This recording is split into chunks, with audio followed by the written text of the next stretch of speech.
इस वीडियो को शुरू करने से पहले इसे लाइक कर देना ताकि इसकी रीच इंक्रीज हो सके। ये एक ऐसे लड़के की कहानी है जो अपनी जिंदगी से बिल्कुल भी खुश नहीं था, क्योंकि वो जापान में रहता है जहाँ के लोग काम करके बहुत परेशान है। खैर, एक दिन उसे डाकुन के द्वारा एक दूसरे वर्ल्ड में भेज दिया गया जहाँ भर भर कर मैजिशियंस, खतरनाक वॉरियर्स और मैजिकल क्रिएचर्स पड़े हुए हैं। अभी साइतो का वहाँ पहुंचकर सबसे पहले सवाल यही था कि आखिर वो इस वर्ल्ड में सर्वाइव कैसे करेगा। लेकिन जिसने भी उसे यहाँ भेजा कुछ सोच समझ कर ही भेजा। इस वजह से साइतो के पास वहाँ की सबसे यूनिक एबिलिटी थी। सुनने में अजीब लगेगा, लेकिन साइतो सब कुछ ठीक कर सकता है क्योंकि वो एक ब्लैक स्मिथ है। वैसे इस वर्ल्ड में भी काम ढूंढना बहुत मुश्किल था, लेकिन फिर भी साइतो को एक टीम मिल गई जिसने साइतो को रख लिया। इस टीम में 3 मेंबर से पहले एक नाइट है जिसका नाम रेल है। ये एक शाय वॉरियर है। खैर, ये पावरफुल तो है पर ये अपना चेहरा दिखाने में शर्माता है। दूसरी एक छोटी लड़की जिसका नाम लॉफेल है। ये एक हीलर भी है और एक मैजिशियन भी। ये वैसे तो क्यूट है पर जब ये मैजिक का इस्तेमाल करती है तो एक मॉन्स्टर में बदल जाती है। टीम का तीसरा मेंबर एक बूढ़ा विजार्ड आदमी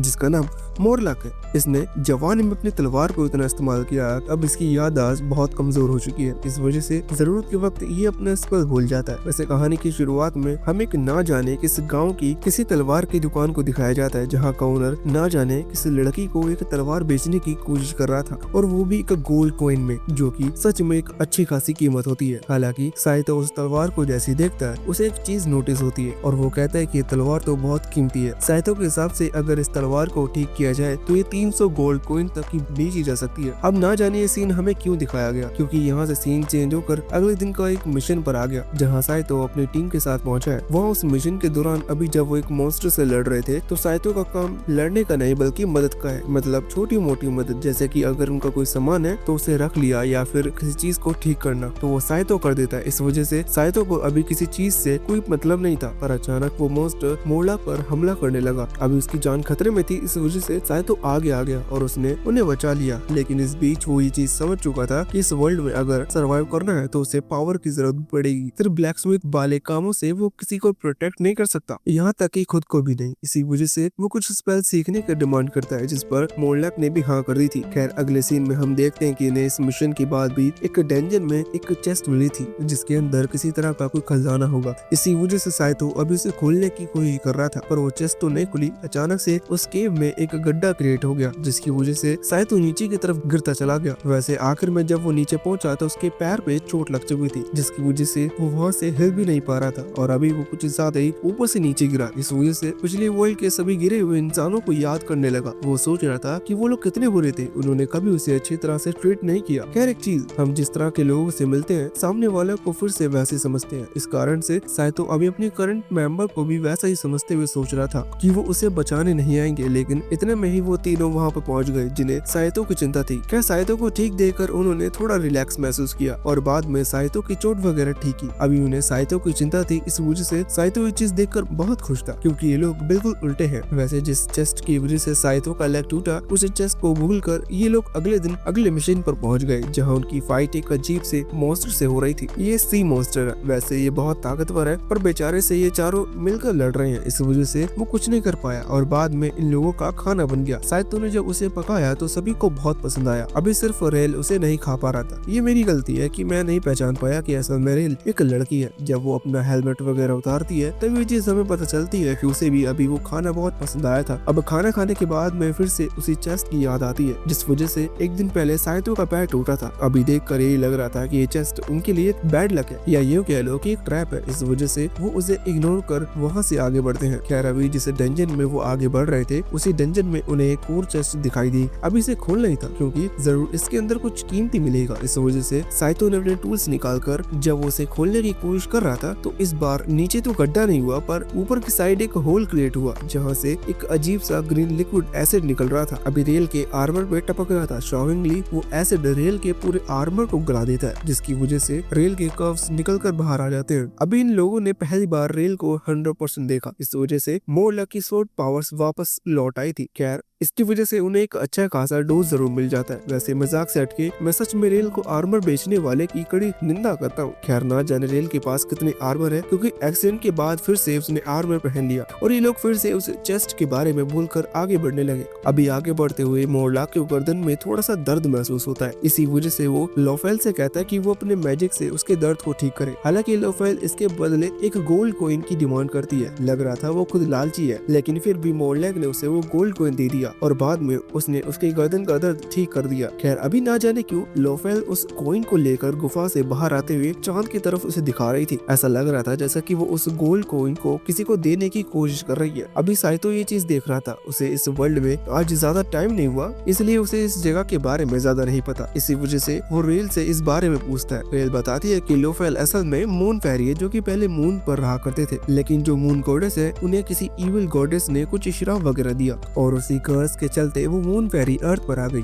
अभी लोफेल को रोज एक गोल्ड कॉइन देना पड़ता है। अगर वो ऐसा नहीं करेगी तो उसका साइज और छोटा होता जाएगा। यहाँ मैं बॉडी साइज की बात कर रहा हूँ। अभी पहले ही वो इतनी छोटी है और कितनी छोटी होगी, इस वजह से वो रेगुलरली एक गोल्ड कॉइन मून गॉडेस को देती है। अभी साइतो ये सुनने के बाद फैसला करता है कि वो अपनी कमाई से कुछ हिस्सा लोफेल को देगा, जिससे कि उसका ये कर्ज जल्दी खत्म हो सके। हालांकि रेल कहती है कि तुम ऐसा नहीं कर सकते, क्योंकि जो मून गॉडेस है वो बहुत ही प्राइड वाली है, मतलब वो किसी से ऐसा नहीं लेगी और यही बीमारी सभी मून फेरीज को लगी हुई है। इसका मतलब लोफेल भी साइतो से पैसे फ्री में एक्सेप्ट नहीं करेगी। अभी आखिर में बस यही चीज निकल कर आई कि बाहर में जाने दो, जैसा चल रहा है उसे वैसे ही चलने देते हैं। अगले दिन ये लोग फिर से जब मिशन पर आए तो उन्हें एक और चेस्ट मिली। अभी तक ये भी चेस्ट ओपन नहीं कर पाए थे, इस वजह से इन्होंने इस चेस्ट को ओपन करने की कोशिश की। साइतो तार वगैरह से उसका ताला खोलने की कोशिश कर रहा था, लेकिन इस चेस्ट से भी एक मैजिक एनर्जी निकली, जिसने साइतो और रेल को टेलीपोर्ट करते हुए इस डंजन के सबसे लोएस्ट स्टेज पर पहुंचा दिया, या यूं कह लो कि सबसे नीचे के फ्लोर पर पहुंचा दिया। अब अगर तुम्हें डिटेल में जानना है कि लोफेल और मोराल टेलीपोर्ट क्यों नहीं हुए, तो इसका रीजन बस यही है कि इन्हें जादू वगैरह से ज्यादा फर्क नहीं पड़ता, क्योंकि वो जादू यूज करना जानते हैं। जो उसे करना नहीं जानता सिर्फ वही टेलीपोर्ट हुआ है, इसलिए तुम लोग भी जादू वगैरह सीख लो। अभी उस आखिरी फ्लोर पर साइतो और रेथ आगे बढ़ रहे थे वहाँ से निकलने के लिए। तभी उनकी मुलाकात एक बड़े से आयरन गोलम से हुई, जो कि देखकर ही लग रहा था कि बहुत ताकतवर है। इस वजह से रेल ने समझदारी से डिसीजन लेते हुए कहा कि वो इस गोलम से फाइट करेगी और अगर कुछ प्रॉब्लम होती है तो साइतो यहाँ से भाग जाए। खैर रेल को देखकर नहीं लग रहा था कि वो इतने पावरफुल गोलम को हरा पाएगी, पर इतने में ही साइतो इस गोलम के ऊपर चढ़ गया, जहाँ साइतो ने अचानक ही उसी लिक्विड का इस्तेमाल किया जिसने रेल के आर्मर को पिघलाया था। साइतो सच में समझदार है, क्योंकि उस लिक्विड की वजह से वो गोलम भी पिघलने लगा था। हालांकि पिघलने से पहले उस गोलम ने साइतो को जमीन पर दे मारा। अभी इससे साइतो की जान जाने वाली थी। इसकी वजह से रेल को साइतो की चिंता हो रही थी, वो क्या ही करती। लेकिन इतने में ही उसे एक चीज याद आई। उसे मोरल ने एक खास पोशन दिया था जिसे उसने ड्रॉप ऑफ लाइफ कहा था। इसका मतलब वो अमृत वगैरह है। तो रेल ने तुरंत ही उसे निकाला। साइतो अभी बेहोश है, इस वजह से वो उसे पी तो पाएगा नहीं। इसी कारण से रेल ने खुद उसे पिया और किस करते हुए साइतो को उसे पिलाया। इसकी वजह से साइतो की जान बच गई। साइतो की जब आंखें खुली तो वहाँ मोरल और लोफेल भी थे, जो कि साइतो को फिर से ठीक होता देख बहुत खुश होते हैं। साथ ही लोफेल साइतो को बताता है कि रेल ने उसे किस तरह से बचाया। अभी जब वो ये सब बता रही थी तो वहाँ रेल का चेहरा लाल हो चुका था। वैसे अगले दिन हम देखते हैं कि ये लोग किसी मिशन पर नहीं आए थे। अभी साइतो और लोफेल दोनों उस किंगडम में घूम रहे थे जहाँ साइतो टेलीपोर्ट हुआ था। साइतो को इस जगह के बारे में ज्यादा नहीं पता, इस वजह से लोफेल उसे यहाँ घुमा रही है। अभी एक शॉप के बाहर पहुंचे थे, जहाँ साइतो जब वो शॉप के अंदर झांकता है तो उसे पता चलता है कि एक मैरिज कंसल्टेंट ऑफिस है, जहाँ एक लड़की लोगों को ज्ञान देती है कि उन्हें शादी कब और कैसी करनी चाहिए, मतलब क्या ये सही है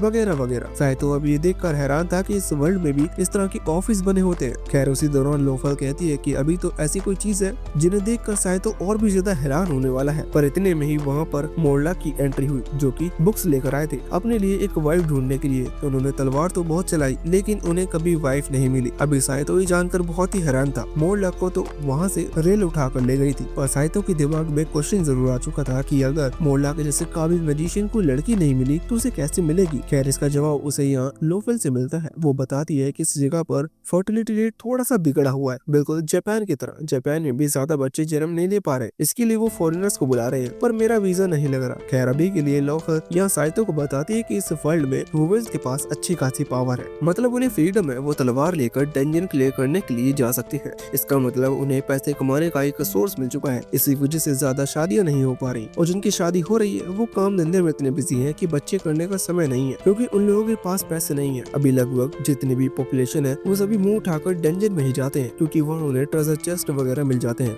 अभी साइतो की टीम की तरह वो लोग नहीं है, वो उन ट्रेजर चेस्ट को खोल लेते हैं और ट्रेजर ले लेते हैं। इससे बाकी कुछ लोग बहुत गरीब है जिनकी शादी नहीं हो पा रही। वैसे शादी से याद आया, दिल्ली में एक मेरा दोस्त रहता है जिससे अपनी शादी की बहुत ज्यादा चिंता है। खैर इस चैनल का आधा हिस्सा उसी के पास है, इसलिए अगर कोई लड़की हो तो कमेंट सेक्शन में जरूर अपना नाम रजिस्टर करवाएं। वैसा एक दिन छुट्टी लेने के बाद ये लोग फिर से काम धंधे पर लग गए। अगले दिन ये फिर से उसी गुफा में आ चुके थे जहाँ ये ना जाने कितने दिनों से आगे बढ़ रहे हैं। अभी आगे बढ़ते हुए इनकी मुलाकात एक अलग टाइप की फेरी से होती है। ये एक ऐसी फेरी है जिसकी आंखें बहुत फेमस है, मतलब बेचने के हिसाब से नहीं बल्कि इस तरह की फेरीज को खतरनाक माना जाता है क्योंकि ये अपनी आंखों से किसी को भी वश में कर सकती है। लेकिन मुझे ऐसा नहीं लगता, ना जाने इस फेरी ने कपड़े क्यों नहीं पहन रखे थे। अभी साइतो उसे देखते ही इसकी तरफ बढ़ने लगा और वो भी थोड़े अजीब तरीके से, क्योंकि इस फेरी ने अपनी आंखों से साइतो को अपने वश में कर लिया था। साइतो उस फेरी के बहुत ज्यादा करीब पहुंच चुका था और शायद इनके बीच में किस हो जाती, लेकिन ये देखने के बाद रेल को अंदर ही अंदर थोड़ी सी जेलस महसूस होती है। इस वजह से वो तुरंत अपनी तलवार लेकर आगे बढ़ जाती है। उसने सीधा उस अजीब सी फेरी पर हमला कर दिया था, इस कारण से वो डर कर वहाँ से भाग गई। खैर साइतो के ऊपर अभी भी वो मैजिक का असर है, इस वजह से साइतो अभी रेल की तरफ से उसी तरह से देख रहा था जैसे वो पहले उस फेरी को देख रहा था। साइतो यहाँ रेल की तरफ आगे बढ़ने लगता है, पीछे दीवार आ जाती है। अभी रेल ने इतनी खतरनाक फेरी को हराकर भगा दिया, साथ ही उसने पावरफुल गोलम से भी फाइट कर चुकी है, लेकिन वो साइतो को पीछे नहीं हटा पा रही, या यूँ कह लो कि वो हटाना नहीं चाहती। लेकिन इतने में ये किराए पर पानी फेरते हुए लोफेल ने उस मैजिक को तोड़ दिया जिससे साइतो कंट्रोल में था।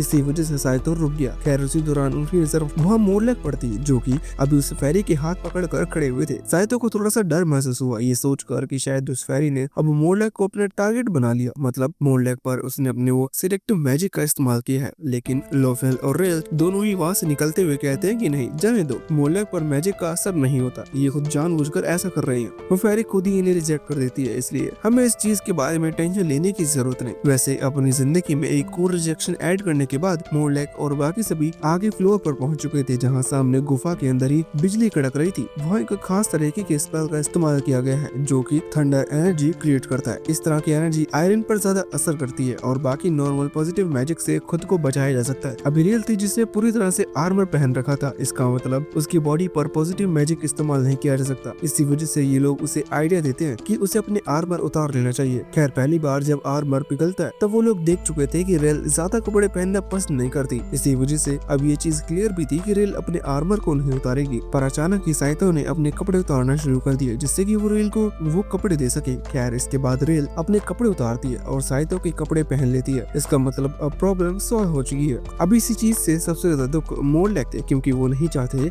कि साइतो रेल के कपड़े पहने। इस चीज से डिसअपॉइंट होते हुए वो आगे बढ़ते हैं और खुद उस मैजिक के झटके खा लेते हैं क्योंकि वो अब इस साइतो की ही हुई गलती के बारे में सोचने की वजह से अपने ऊपर प्रोटेक्टिव मैजिक का इस्तेमाल करना भूल गए थे। वैसे रात के समय जब लोग मिशन वगैरह पूरा कर आए थे तो हम देखते हैं कि साइतो अभी अपने कमरे में अकेला बैठा एक किताब रखे हुए था जिस पर ना जाने क्यों पर ताला लगा हुआ है। अभी साइतो किसी तरह से इस किताब के ताले को खोलता है और पता करता है कि असल में वो एक किताब नहीं एक बॉक्स है जो कि किताब की शेप का है। उस बॉक्स के अंदर एक मशरूम रखा हुआ था जिसका शेप सच में बहुत ही ज्यादा अजीब है। क्या साइतो को नहीं लगा था कि एक मशरूम है, पर उसी दौरान वहाँ मोरलेक की एंट्री हुई जो कि ज्यादा ही कुछ जानते हैं। इस वजह से उन्होंने बताया कि एक खास तरह का मशरूम है और ये उन्होंने इस तरह से सीक्रेटली छुपाया था। वो साइतो को बताता है कि आखिर इसे कंज्यूम किस तरह से किया जाता है। साइतो सोच रहा था कि इस तरह के शेप के मशरूम को आखिर कोई कंज्यूम कर ही कैसे सकता है, पर इतने में वहाँ रेल की एंट्री हुई जो कि उस मशरूम में अपना शेयर मांगने के लिए आई थी। ये देखकर साइतो के मन में एक पल के लिए ख्याल जरूर आता है कि सच में वो कितने ज्यादा अजीब लोग के साथ रह रहा है। पर अगले दिन ये लोग फिर से मिशन पर चले गए और साइतो सब कुछ भूल गया। उस मिशन पर इनकी मुलाकात एक ड्रैगन से हुई जिसे इन चारों ने मिलकर हरा दिया था। बाद में साइतो उस ड्रैगन की बॉडी को अपने टूल की मदद से कट कर रहा था, लेकिन इस बीच उसका आयरन टूल टूट गया। अभी साइतो उसे ठीक करने के लिए कोशिश करता है लेकिन वो उसे ठीक नहीं कर पाता। इस चीज से साइतो को थोड़ा सा दुख था क्योंकि वो अपने टूल को खोलना नहीं चाहता, पर ये चीज मोरलेक को पसंद नहीं आती। वो उसे अपने एक दोस्त के बारे में बताता है, एक legendary iron manipulator don bank जो कि बहुत ही फेमस हुआ करते थे क्योंकि वो आयरन को मैनिपुलेट करते हुए सोच के हिसाब से किसी भी चीज में बदल सकते हैं। लेकिन उनके प्राइस थोड़े से हाई थे और साथ ही लोग उनके काम की कभी कभार कंप्लेंट भी कर दिया करते थे। इस वजह से उन्होंने गुस्सा होकर एक गुफा को अपना लिया जहां उन्होंने टोटल 108 ताले बनाए। उनसे अगर कोई उनसे मिलना चाहता है तो उसे उन 8 तालों की चाबियां ढूंढनी होगी तभी उनसे मिल पाएगा। खैर 15 मिनट के बाद ये लोग उनके पास पहुंच गए। साइतो ने सारे ताले खोल दिए थे क्योंकि साइतो जब से इस वर्ल्ड में आया है तब से वो ताले ही खोल रहा है। 2 बार तो इस चक्कर में वो लगभग अपनी जान तक गवा चुका है। वैसे सभी साइतो के डिटरमाइन को देखकर डॉन बैंक मान जाते हैं उसका वेपन ठीक करने के लिए। वैसे वेपन नहीं, वो बस एक विचेस थे जिसे उन्होंने बहुत ही जल्दी ठीक कर दिया था। इसके बदले उन्होंने उस ड्रैगन की बॉडी के पार्ट्स मांगे थे, मतलब उसकी स्किन मांगी थी। साइतो ने उसकी स्किन उन्हें दी, उन्हें देने का प्रॉमिस किया। खैर अभी साइतो उनके काम को देखकर बहुत ही ज्यादा इम्प्रेस था। वो समझ चुका था कि जो भी चीज वो इनसे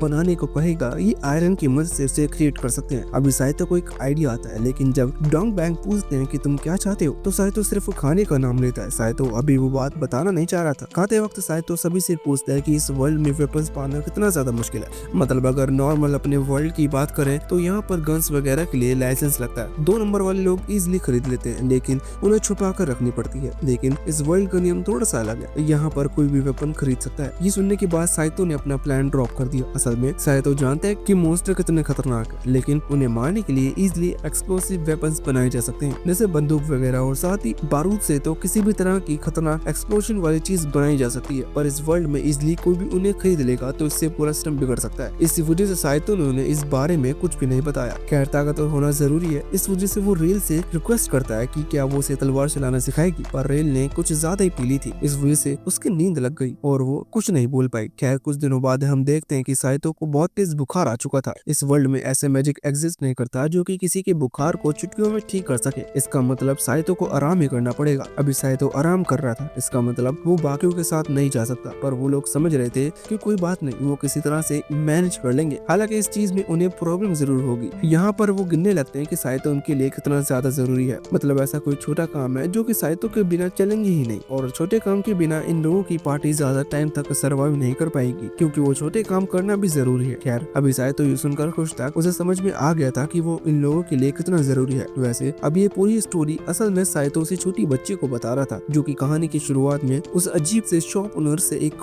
गोल्ड कॉइन में एक तलवार खरीदने के लिए आई थी। साइतो जिस वर्ल्ड से बिलोंग करता है वहाँ लोगों ने हमेशा उसे बुरी तरह से ट्रीट किया है, यहाँ तक कि जब उसने अपने बॉस को ये बताई कि वो अपने काम से खुश नहीं है या फिर जो अमाउंट उसे मिल रहा है वो उससे खुश नहीं है, तो उसके बॉस को इस चीज से कोई फर्क नहीं पड़ा। उसका बॉस भी उसे बहुत ही बुरी तरह से ट्रीट करता था। इस वजह से साइतो ने डिसाइड किया कि वो अपनी जॉब छोड़ देगा। शायद ये देखकर उसके बॉस को थोड़ा सा बुरा फील हो और वो उसे रोक ले, लेकिन ऐसा कुछ भी नहीं हुआ। बॉस ने उसे नहीं रोका और साइतो ने अपना सामान ऑफिस से उठाया और घर की तरफ निकल पड़ा। साइतो यही सोच रहा था कि अब वो आगे क्या करेगा, लेकिन इतने में ही डाकुन ने उसे दूसरी वर्ल्ड में टेलीपोर्ट कर दिया। जब साइतो पहली बार टेलीपोर्ट होकर इस वर्ल्ड में आया था वो सीधा ही एक गाड़ी के अंदर गिरा था जहाँ एक नेकेड लड़की सो रही थी। कह रही नेकेड लड़की और कोई नहीं बल्कि रेल थी, जिसे बिना आर्मर के सोना पसंद है और आर्मर के नीचे वो ज्यादातर कुछ नहीं पहनती। अभी अचानक से साइतो जैसे लड़की को अपनी गाड़ी में देखकर वो घबरा जाती है और उठकर साइतो की तरफ तलवार तान देता है। पर इतने में ही वो मोरलेक की एंट्री होती है, जिन्होंने सेंस किया कि साइतो की बॉडी में कोई मैजिक पावर नहीं है। इसका मतलब वो चाहकर भी कहीं टेलीपोर्ट वगैरह नहीं हो सकता। तो आखिर में ये चीज सामने आई कि साइतो किसी और वर्ल्ड से इस वर्ल्ड में टेलीपोर्ट हुआ है और वो भी बिना अपनी मर्जी के। इसका मतलब साइतो कोई खतरा नहीं है। इस वजह से साइतो की उस दिन जान बच गई। वैसे साइतो को इस वर्ल्ड में आए करीबन 6 महीने बीत चुके हैं। वैसे करंट टाइमलाइन के अगले ही दिन हम देखते हैं कि साइतो और उसके सभी टीम मेंबर्स एक रेस्टोरेंट में बैठकर मस्त खाना खा रहे थे, जहां साइतो उसी आयरन गोलम की बात निकालता है। वो आयरन गोलम साइज में एक ह्यूमन से बड़ा था और ये चीज प्रैक्टिकली सोची जाए तो एक ह्यूमन इतने भारी आयरन गोलम के कपड़े पहनकर चल फिर नहीं सकता। इसका मतलब उस आयरन गोलम को या तो किसी मैजिक के थ्रू कंट्रोल किया जा रहा था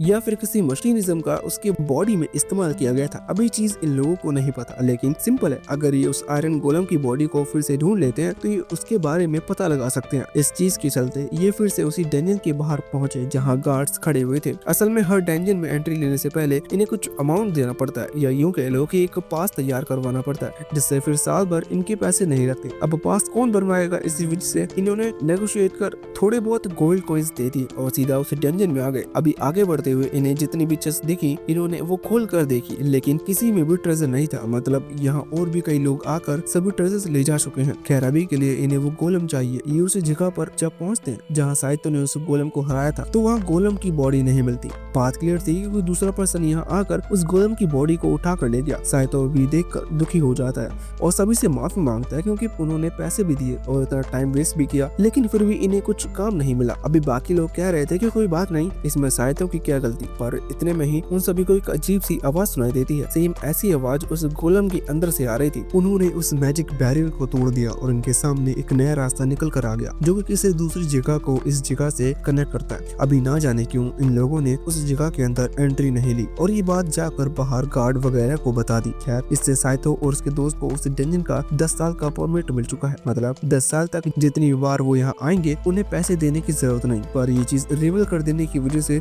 अब उस डंजन के बाहर भीड़ लग चुकी थी। हजारों की गिनती में एडवेंचर्स आ रहे थे वहाँ ट्रेजर ढूंढने के लिए। इस बीच अभी साइतो की टीम की मुलाकात एक केन नाम के लड़के से और उसके साथ घूम रही एक लड़की से होती है। केन असल में इस किंगडम का एक फेमस रॉयल है। अभी ना जाने केन ने अपनी लाइफ में क्या उखाड़ा है, लेकिन उसे एक बड़ी पोजीशन दी गई है। इसी वजह से वो थोड़ा घमंड करता है। यहाँ साइतो को पहले वो शुक्रिया कहता है क्योंकि साइतो की वजह से ही एक नया रास्ता ओपन हुआ जहाँ ना जाने किस तरह के ट्रेजर उन्हें मिलेंगे। खैर शुक्रिया कहने के बाद उसका बिहेवियर पूरी तरह से बदल गया था क्योंकि वो साइतो से कह रहा था कि साइतो कुछ भी क्यों ना कर ले, लेकिन साइतो कभी उसकी जैसी पहचान नहीं बना पाएगा। साइतो को ये चीज बहुत ही डिसरिस्पेक्टिंग लगती है। साथ ही साइतो के दोस्त को भी ये चीज अजीब लगती है। लेकिन इतने में ही वहाँ पर एक दूसरे आदमी की एंट्री होती है जो कि खुद को केन और उस दूसरे लड़की का टीचर इंट्रोड्यूस करता है। वो साइतो से माफी मांगते हुए कहता है कि वो दोनों बहुत ही इमेच्योर है, इसलिए उनकी बात पर ध्यान देने की जरूरत नहीं। पर यहाँ पर वो साइतो को वेलकम और शुक्रिया कहते हुए साइतो के साथ हाथ मिलाने के लिए अपना हाथ आगे करता है। लेकिन इतने में ही वहाँ एक और लड़की आई जिसने साइतो के हाथ को मिलाने से रोक दिया।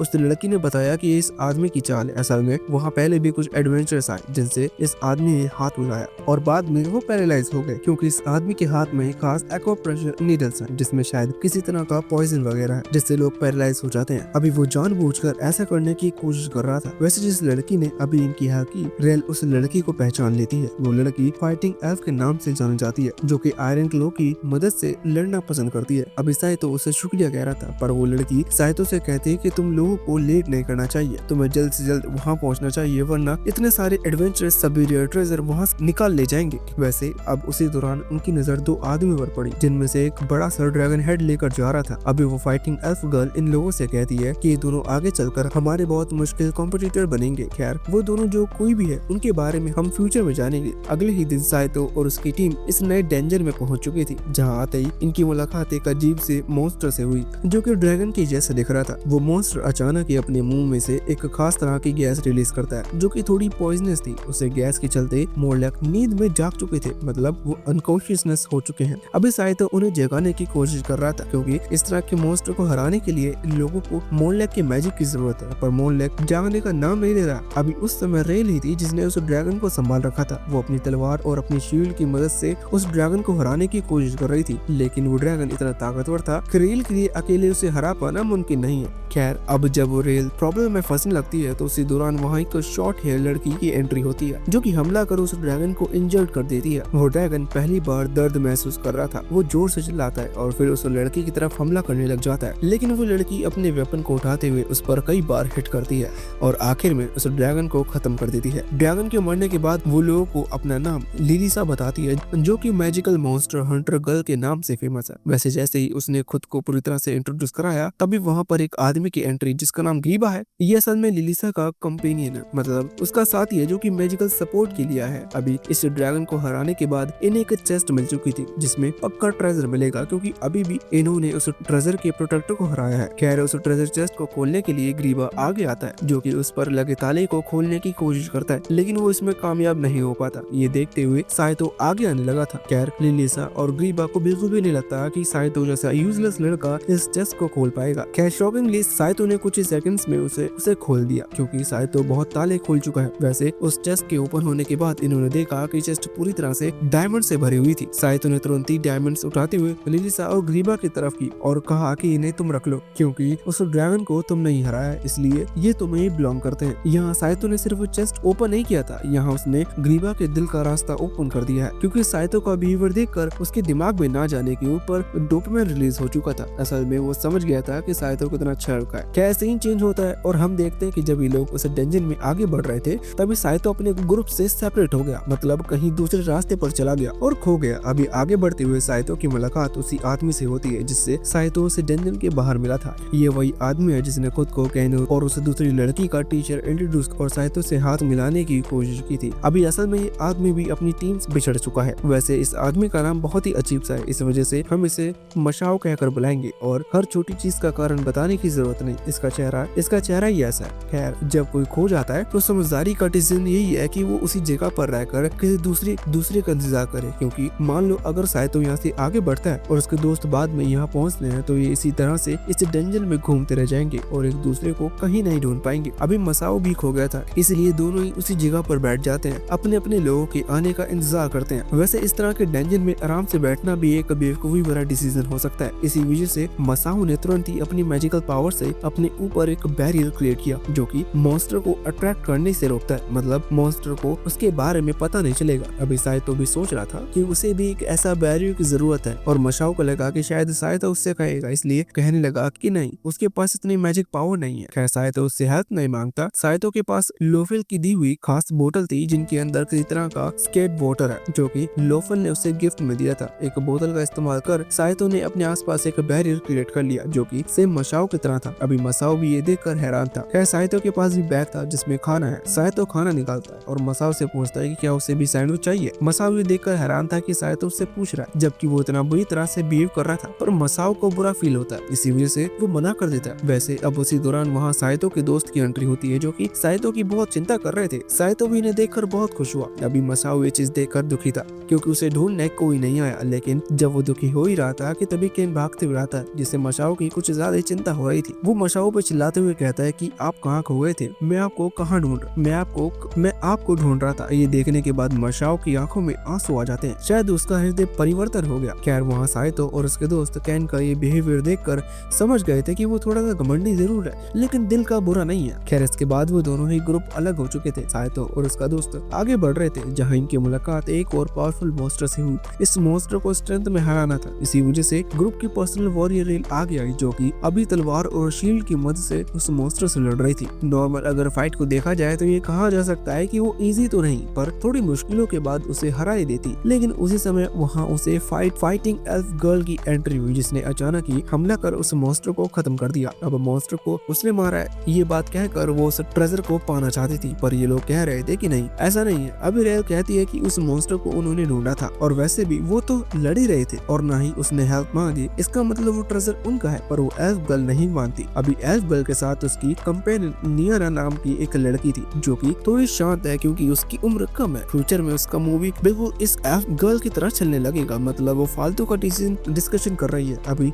आखिर में यही निकल कर आता है कि जिसे वो ट्रेजर चाहिए उसे उस ट्रेजर को जीतना होगा, मतलब एल्फ गर्ल और रेल की फाइट होगी। अभी फाइट को रुकवाने की वजह से निनिया नाम की भी एक लड़की थी। निनिया की वो कंपेनियन लड़की और यहाँ लोफेल दोनों एक कॉन्ट्रैक्ट बनाते हैं जिसके मुताबिक अगर इस फाइट के दौरान कोई मर जाता है या किसी को सीरियस इंजरी आती है तो इसका जिम्मेदार सामने वाली टीम बिल्कुल नहीं होगी। मतलब ये सच में बेवकूफ है और वैसे भी एक नियम कोई भी एडवेंचर डेंजर के अंदर नहीं लड़ सकता, फिर भी ये फालतू में लड़ाई कर रहे हैं। खैर अब लड़ाई शुरू होती है। लड़ाई के दौरान ये चीज क्लियर थी कि रेल की स्ट्रेंथ ज्यादा है लेकिन आर्मर की वजह से उसकी स्पीड कम होती है जबकि वहाँ उस एल्फ गर्ल की स्पीड ज्यादा है, इसी वजह से उसे थोड़ा सा एडवांटेज मिल रहा था। और रेल ने ये चीज जैसे ही नोटिस की तो तुरंत ही अपने आर्मर को उतार लिया। इस चीज से नियना ये समझ गई थी कि अब एल्फ गर्ल ये फाइट नहीं जीत सकती, इसी वजह से उसने उसे सलाह दी कि उसे हार मान लेनी चाहिए। एल्फ गर्ल को भी लगा कि वो नहीं जीत रही, ट्रेजर तो आते जाते रहेंगे, जिंदगी जरूरी है, इसी वजह से उसने हार मान ली और ट्रेजर उनके हवाले कर दिया। हालांकि उस टीम का सबसे बड़ा गधा मतलब हमारा मेन कैरेक्टर साइतो आगे आते हुए कहता है कि इस ट्रेजर में से आधा हिस्सा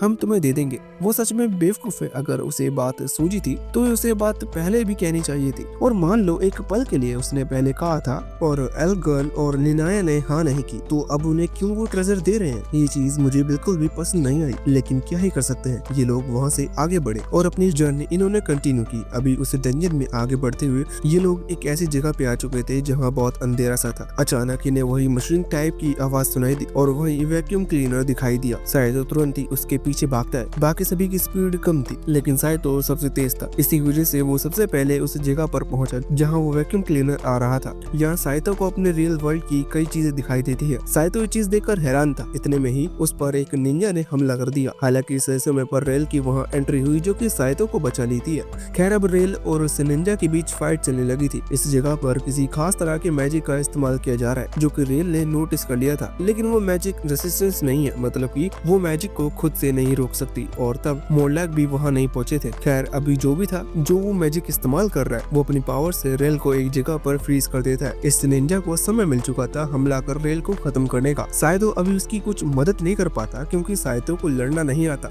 लेकिन इतने में ही डोंग बैंग की वहाँ एंट्री हुई जो कि आर्मर पहनकर आते हुए सीधा उस निंजा पर हमला करते हैं और साथ ही एक धमाके के साथ उस स्पेल को भी डिस्ट्रॉय कर देते हैं जिसने रेल को पकड़ रखा था। बाद में वहाँ पर लोफेल और मोल्डेक भी आ चुके थे, इस वजह से वो निंजा वहाँ से भाग गया। खैर अभी वो लोग डोंगबेंग को वहाँ देखकर हैरान थे। हालांकि डोंगबेंग बताते हैं कि वो असल में इस निंजा के चलते ही यहाँ पर आए, क्योंकि खबर फैल रही है कि इस डंजन में मिस्टीरियसली कई लोग की जान जा रही है और कारण किसी को नहीं पता, पर असल में वो यही निंजा और इसके वो साथी थे जिनकी वजह से अबेरियल पैरालाइज हुई थी। इसी वजह से वो यहाँ पर मोर्लेक को बचाने के लिए आए, क्योंकि एक तरह से वो मोर्लेक को अपना मास्टर मानते हैं। पर मोर्लेक कहता है कि बिल्कुल नहीं, वो सिर्फ लेडीज को अपना स्टूडेंट बनाना पसंद करता है। हालांकि इनके इस स्टेटमेंट के बाद हमें कुछ बातें जानने की मिलती है। असल में मोर्लेक अपनी याददाश्त खो चुके हैं, मतलब वो पहले जो थे और अब जो है वो एक डिफरेंट पर्सनैलिटी है। उन्हें सिर्फ अपना नाम और मैजिक किस तरह से इस्तेमाल करते हैं, बस यही दो चीजें आती हैं और इसमें भी वो काम के स्पेल को जरूरत के वक्त भूल जाते हैं। हालांकि अभी डोंगबेंग बता रहे थे कि मोर्लेक बहुत ही फेमस विजार्ड मैजिशियन है, जो कि खासकर लेडीज में बहुत ज्यादा फेमस हुआ करते थे, पर उनकी याददाश्त चली गई, जिसकी वजह से अब वो इस तरह से एक एडवेंचर बनकर घूम रहे हैं। अब ये चीज जानकर साइतो और उसके बाकी दोनों दोस्त बहुत ही ज्यादा हैरान हो गए। खैर वहाँ डोंगबेंग मोर्लेक का फेमस मिस्टीरियस नेम बताने वाले थे, लेकिन इतने में ही अचानक से उन पर किसी ने हमला कर दिया और वो जमीन पर गिर पड़े। अभी रेल तो ये देखकर तुरंत अपने आर्मर को पहनती है और तैयार हो जाती है। अभी वो सोच रही थी कि शायद ये वही निंजा है जिसने फिर से इन पर हमला किया। खैर मोर्लेक के मैजिक और लोफेल के सपोर्ट के साथ वो उस निंजा को इजीली हरा देगी, लेकिन इतने में ही वो निंजा सामने आया, जो कि अकेले नहीं बल्कि इस बार अपने कई सारे डीमन कंपेनियन को लेकर आया था। वैसे अब हमें उस निंजा की पूरी बैक स्टोरी बताई जाती है कि आखिर वो यहाँ कर क्या रहा है और उसने इन लोगों को टारगेट क्यों बनाया। इस स्टोरी में हमें बताया जाता है कि वो निंजा एक लड़की से मिला जिसे वो लाइक करने लगा, उनके बीच किस हुई और उसके बाद वो लड़की भी उस निंजा को लाइक करने लगी। खैर वो लड़की जिस विलेज से बिलोंग करती थी, वो निंजा उस विलेज पहुंचा अपने सभी डीमन भाइयों को लेकर उस लड़की को अपना बनाने के लिए, लेकिन वहाँ पहुंचकर उसने देखा कि उस लड़की की उम्र ना जाने क्यों बढ़ती जा रही है। वो बहुत ही ज्यादा बूढ़ी हो चुकी थी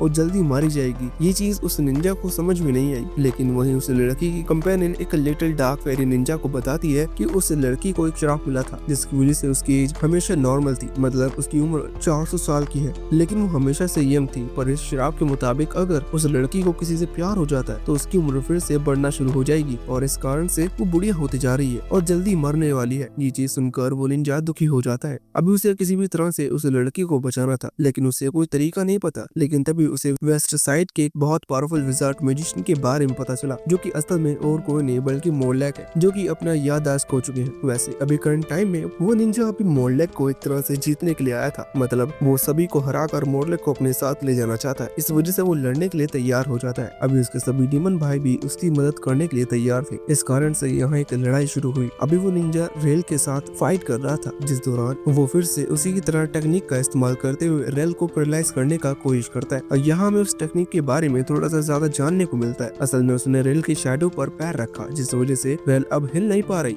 ये कुछ पावरफुल टेक्निक्स होते हैं जो कि नारुतो में भी यूज होती थी। खैर यहाँ लोफेल बहुत ही तेज लाइट का इस्तेमाल करते हुए उस शैडो को गायब कर देती है, जिससे रेल फिर से आजाद हो चुकी थी। हालांकि दूसरी तरफ वहाँ वो डीमन मोर्लेक पर हमला कर रहे थे, लेकिन तभी डोंगबेंग सामने आ जाते हैं, जिन्हें लोफेल ने हील कर दिया था। अभी वो डीमन को रोक रहे थे, लेकिन डीमन की गिनती उनसे ज्यादा है, मतलब वो डीमंस है और वो ज्यादा पावरफुल है क्योंकि वो मैजिक का इस्तेमाल भी कर सकते हैं। हालांकि डोंगबेंग को पूरा भरोसा है कि अगर वो कुछ समय तक उन डीमंस को रोक लेते हैं तो इतने में मोर्लेक अपने मैजिक से उन्हें हरा देगा। अभी मोर्लेक तो सोचने में ये लगे हुए थे कि वो क्या करे, लेकिन इतने में ही साइतो उन्हें एक पावरफुल मैजिक स्पेल के बारे में बताता है। साइतो ने स्पेल किताब में पढ़ा था, साइतो खुद जादू यूज नहीं कर सकता, इसी वजह से वो उन्हें स्पेल के बारे में बता रहा था। मोर्लेक अभी उसी स्पेल का इस्तेमाल करने की कोशिश करते हैं और कामयाब भी हो जाते हैं। सभी लोगों को लग रहा था कि वो जीतने वाले हैं, लेकिन इतने में ही उस दूसरे डीमन ने एक डार्क मैजिक स्पेल का इस्तेमाल करते हुए उस मैजिक को ही कैंसिल कर दिया। अभी मैजिक जैसे ही कैंसिल हुआ तो उस डीमन को मौका मिल गया हमला करने का। इस बार उसने मोर्लेक को नहीं बल्कि साइतो को अपना टारगेट बनाया। उसने साइतो के सर को पकड़ लिया और उसे जोर से दबाते हुए साइतो के सर को ब्लास्ट कर दिया। ये देखकर सभी लोग बहुत ही हैरान थे। रेल बहुत दुखी हो चुकी थी। हालांकि इतने में ही वहाँ पर लिलिसा और उसकी कंपेनियन ग्रीबा की एंट्री होती है, जो कि साइतो को सेफली बचा चुके थे।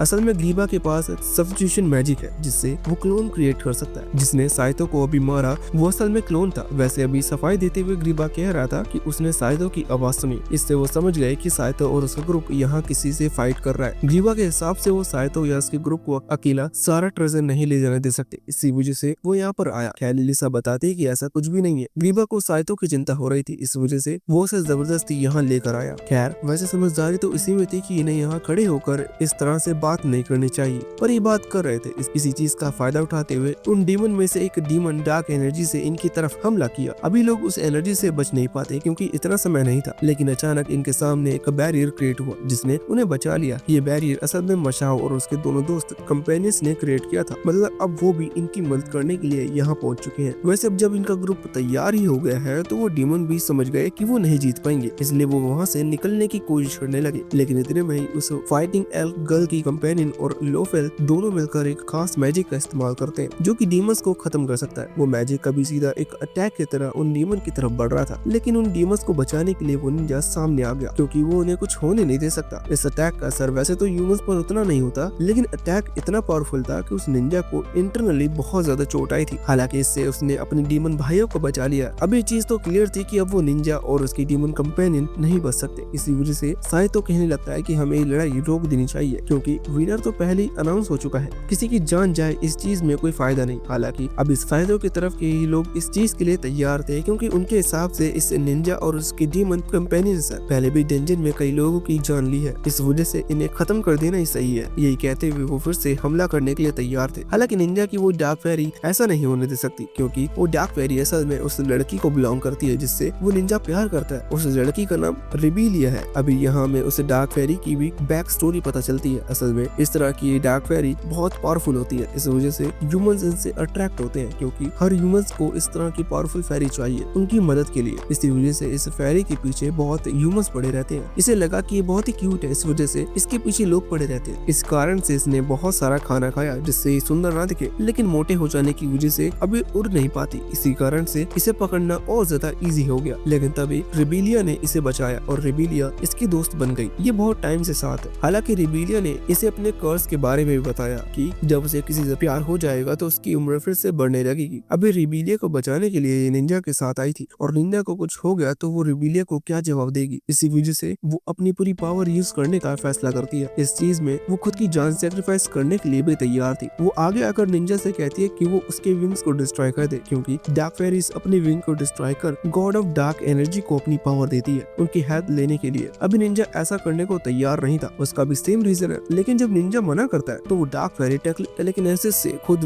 अपने मैजिक विंग को डिस्ट्रॉय कर लेती है, जिसके कारण गॉड ऑफ डार्क एनर्जी की मदद से वहाँ एक पिलर ऑफ आइस समन किया जाता है। अभी जब वो फाइटिंग एल्फ गर्ल उस पिलर में लगी हुई एक आंख की तरफ देखती है तो अचानक एक डार्क एनर्जी उसे वहाँ से बहुत ही तेजी के साथ दूर फेंक देती है। वैसे उसी दौरान वो पिलर ऑफ आइस फिर से एल्फ गर्ल की तरफ हमला करता है, लेकिन उसकी कंपेनियन सामने आती है और वो दोनों मिलकर उस हमले को रोक देते हैं। अभी वो पिलर ऑफ आई हर किसी पर हमला करने लगता है, जिसे रोकने के लिए मोरलैक अपनी पावर का इस्तेमाल कर रहे थे, लेकिन उनकी पावर इतनी काफी नहीं है क्योंकि वो पिलर बहुत ही ज्यादा पावरफुल है। असल में वो डीमन भी अपनी पावर को सेक्रीफाइस करते हुए उस पिलर के थ्रू इन पर हमला कर रहे हैं। इस कारण से उस पिलर को इजीली डिस्ट्रॉय करना नामुमकिन है। अभी लोफेल भी उस पावर को रोकने की कोशिश करती है, लेकिन ज्यादा देर तक वो उस पावर को नहीं सह सकती। इसी वजह से वो कुछ करने को कह रही थी। अभी साइतो मोरलैक से कहता है कि वो अपने स्पेस एंड टाइम मैजिक का इस्तेमाल करना होगा, वही हमें बचा सकता है। हालांकि मोरलैक ये सुनकर हैरान हो जाते हैं और पूछते हैं कि तुम्हें इस मैजिक के बारे में कैसे पता, जिस पर साइतो कहता है कि उस बंद किताब में मैंने एक पेपर निकाला था जिसमें स्पेस एंड टाइम मैजिक के बारे में लिखा हुआ था। बाद में मुझे ये चीज पता चली कि इस वर्ल्ड में मुझे और कोई नहीं बल्कि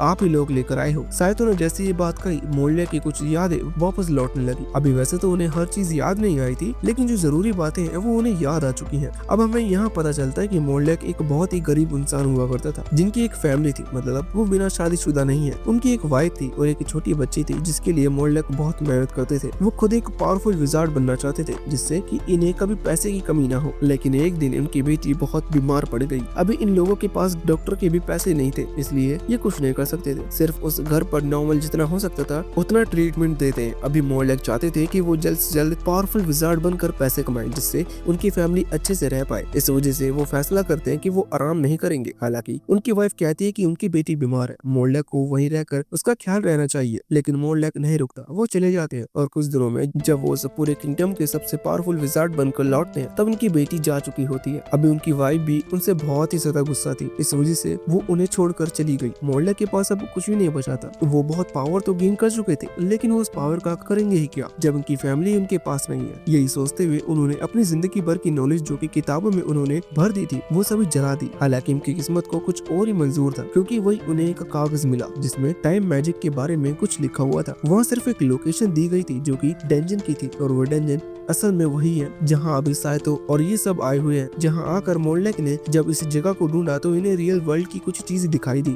जैसे साइकिल और मशीन वगैरह, जो कि मोरलेक ने आज से पहले कभी नहीं देखी थी। मोरलेक यहाँ आकर टाइम मैजिक ले आए थे क्योंकि उन्हें लगता है कि टाइम मैजिक से शायद वो अपनी बेटी को फिर से जिंदा कर सके। हालांकि उस जगह पर आकर उन्हें एक चीज तो मिली, लेकिन इससे वो टाइम मैजिक को नहीं सीख सकते। और फिर भी उस चीज में टाइम मैजिक के बारे में अच्छी खासी नॉलेज थी। असल में उसमें स्पेल थे, इन्हें यूज किए जा सकते हैं। खैर इतने में ही वहाँ एक और मिस्टीरियस पर्सन की एंट्री हुई जिसने अपना चेहरा ढक रखा था। इस वजह से ये नहीं कहा जा सकता कि वो एक लड़की है या लड़का, लेकिन वो जो भी है वो मोरलेक को टाइम मैजिक सिखा सकता है। अभी मोरलेक उससे टाइम मैजिक सीखना चाहते हैं, लेकिन वो पर्सन कहता है कि पहले तुम्हें मुझे हराना होगा। इनके बीच यहाँ फाइट शुरू होती है। वो पर्सन मोरलेक से ज्यादा ताकतवर था, जबकि मोरलेक उस टाइम में किंगडम के सबसे पावरफुल विजार्ड बन चुके थे। हालांकि मोरलेक ने उसे अच्छा कंपटीशन दिया। इस वजह से खुश होकर वो फैसला करता है कि वो मोरलेक को टाइम मैजिक देगा। खैर इसके बाद जो हुआ वो बहुत अजीब था, क्योंकि मोरलेक को फिर से कुछ भी याद नहीं था। मोरलेक की याददाश्त चली गई। अभी साइतो ने जब कहा कि क्या आपने मुझे यहाँ समन किया था, तो मोरलेक इस पर कुछ नहीं कह पाए क्योंकि उन्हें ये चीज याद ही नहीं है। अभी वो अपनी पुरानी मैजिक को सही से अरेंज कर रहे थे, क्योंकि ये जो कुछ भी हुआ ये करीबन 10 साल पहले की बात है।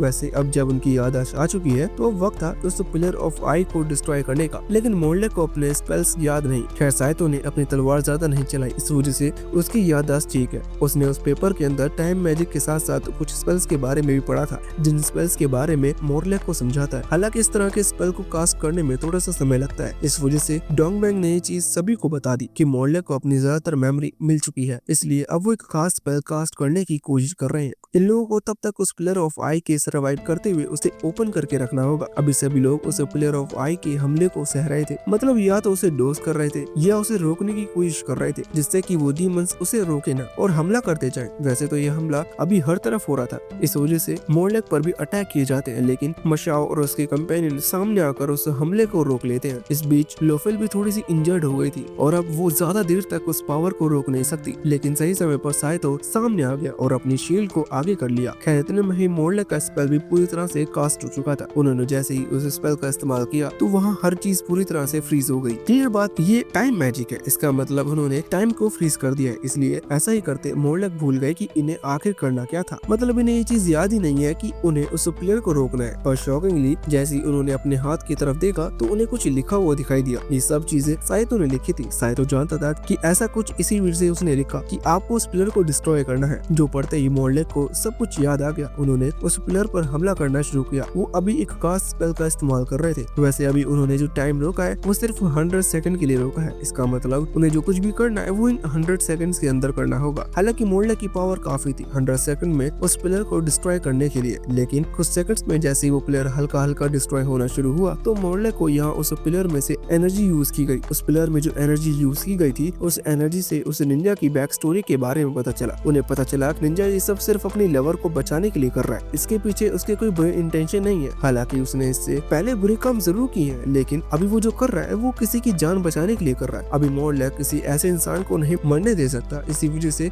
उन्हें उसे भी बचाना था। लेकिन अगर पिलर ऑफ फायर डिस्ट्रॉय हो गया तो निंजा मारा जाएगा, और अगर वो डिस्ट्रॉय नहीं हुआ तो मोरलेक के साथ ही मारे जाएंगे। यही सोचते हुए अभी वो परेशान हो रहे थे, लेकिन कुछ ही सेकंड्स में उन्हें एक आइडिया आया और उन्होंने उस पिलर को डिस्ट्रॉय किया। असल में उन्होंने उस पिलर की एनर्जी सोर्स को डिस्ट्रॉय किया जो कि डेमोनिक वर्ल्ड से आ रहा था। मतलब अगर एक तरह से कहें तो उन्होंने बस उस डार्क एनर्जी को वहाँ से आने से रोक दिया, जिससे वो पिलर हट चुका था। खैर इस चीज में निंजा और उसके वो डीमन साथी इंजर्ड जरूर हुए थे, लेकिन उनकी जान नहीं गई। हालांकि अभी सबसे ज्यादा अगर किसी ने कुछ खोया है तो वो थे मोरलेक। वो अपना एक हाथ गवा चुके थे क्योंकि उन्होंने वो पूरी पावर अपने एक ही हाथ से लगाई थी। अभी सभी लोग ये देखकर हैरान थे। हालांकि निंजा जिंदा है, इस वजह से वो और ज्यादा हैरान है। पर मोरलेक उन्हें असलियत बताता है कि ये निंजा इतना बुरा नहीं है जितना वो लोग उसे समझ रहे हैं। इसकी वजह से उन्होंने उसे नहीं मरने दिया और अपना एक हाथ गवा दिया। वैसे जब मोरलेक ने ये किया था तो वो बहुत ही कूल लग रहे थे। रेल तो रोने लगती है और उन्हें हक कर लेती है। हालांकि देखा जाए तो अभी तक पूरी प्रॉब्लम सॉल्व नहीं हुई है, क्योंकि वो जो पिलर ऑफ आई था वो वहाँ समर हुआ डार्क एनर्जी से, जो कि यहाँ तक पहुंची उस फेरी के डार्क विंग्स निकल जाने की वजह से। इसी वजह से मोरलेक कहते हैं कि हमें उन डार्क विंग्स को ढूंढ कर वापस उस फेरी के साथ रीअटैच करना होगा, वरना वो डार्क एनर्जी फिर से समर हो सकती है। अभी लोग इसी वजह से उन विंग्स को ढूंढ लेते हैं। हालांकि वो लिटिल फेरी